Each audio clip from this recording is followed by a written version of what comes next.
It has been such a privilege to get to know Heston Russell, of course, a bloke who is a former member of the SAS and now such a passionate advocate for veterans' rights, and he is up the front of the bus when it comes to wanting that Royal Commission into veteran suicide. But there is so much to talk to him about, and I invited him into the Man Cave to do so, and he's here. Heston, thank you very much, mate. Well, thank you so much. It is a pleasure to be here in the Man Cave. It really, really is. It's it's just, look, my bedroom's on the other side. I got this is my house. Anyway. Very cool. Before we get into the pressure that's coming up on Anzac Day and all the rest, I want to talk about these pins that are available that you can get at Voice of a Veteran. What do they help fund? So these are the Australian Veteran Support Pin. We've launched it this year so everyone can actually show their support.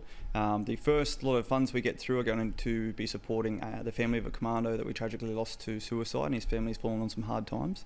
And then specific launching here on your show, Paul, we're looking to sponsor about 10 locations across Australia that we're going to be putting some money over the bar for some of our diggers this Anzac Day. Good man. So that's pretty cool. And it's all about getting them out there. So if anyone wants to buy one, please head to voiceofaveteran.org.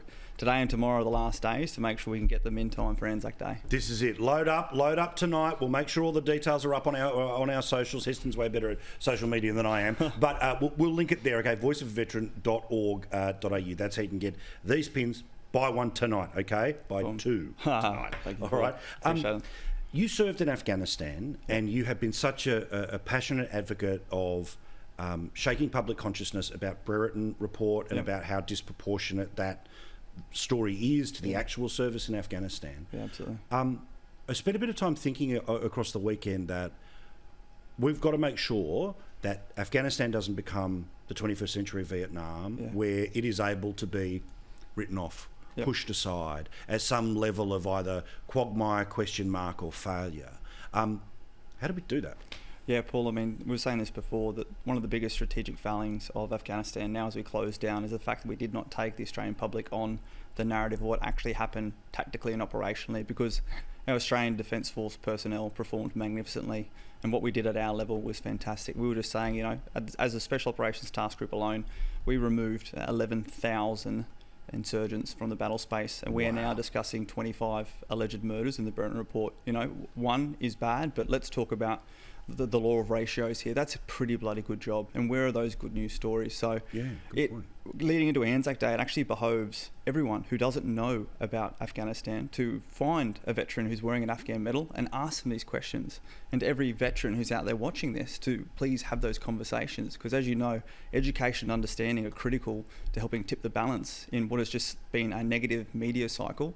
And I'll be damned if there's going to be any tarnishing on those 41 people that we lost over there, let alone all those others who are still dealing with doing amazing things over there, but are being left in the dark here without the right information out there what they did. Because you get this feeling that the average normal person understands what Anzac Day is, but essentially it's sort of viewed in a World War II context after the historic context of World War One.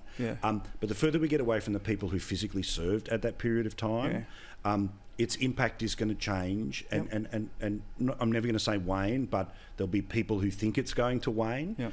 So how do people who served professionally in places like Iraq and Afghanistan, they're not as visible as those who went and served in World War II around sort of the old school RSL clubs, the way that a veteran used to be identified.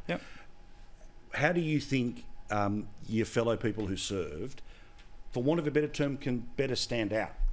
Yeah, I mean, I think that's kind of the Australian way, though, blending in. But community and really, really getting in there and connecting is what we've been missing. COVID really knocked it out of the park last year, because some of us, Anzac Day is the only time we stand out wearing medals on our chest and we're identified as veterans. And it's interesting you note that sort of legacy and progression of what Anzac Day is. I've traced back to 5 generations. My great-great-grandfather fought in World War One, great-grandfather World War Two, Korea, Vietnam, my father, now myself. And for all of us, it's very important to note that Anzac Day is definitely about remembering those we've lost. But Anzac Day is also about commemorating that Anzac spirit. We go back to the shores of Gallipoli when, within a matter of moments upon landing at 4:28 in the morning, thousands of men were cut down. And not just strangers, people you'd worked with and fought with and lived with.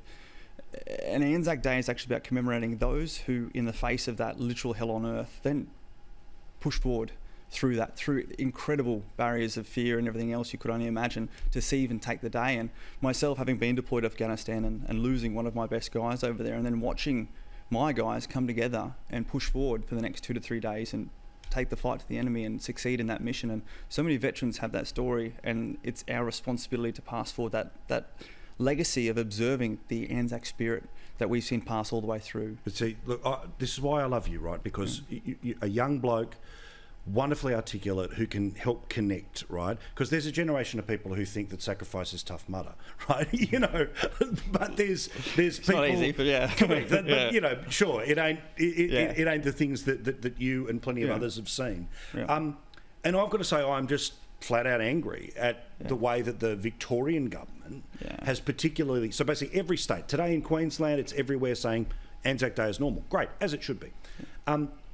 One of the things about Anzac Day that I like is that the morning, the dawn, is so overtly about remembrance, and then the afternoon is about hanging out. It's about having fun, two ups, all the rest of it, right? Yep. So that's why it's okay to have footy in the afternoon. But the idea that they're going to work out how to, they are all day, every day going, how do we get to 100,000 people by Anzac Day for the footy? Yeah. But there's no budge whatsoever on the number of people who can go to dawn service or the march. Oh, That's screwy. Paul, it's got me ropeable, particularly from a place such as Melbourne that is the most sensitive and woke, as you like to say. These decisions were made in February before we even rolled out the national vaccination plan.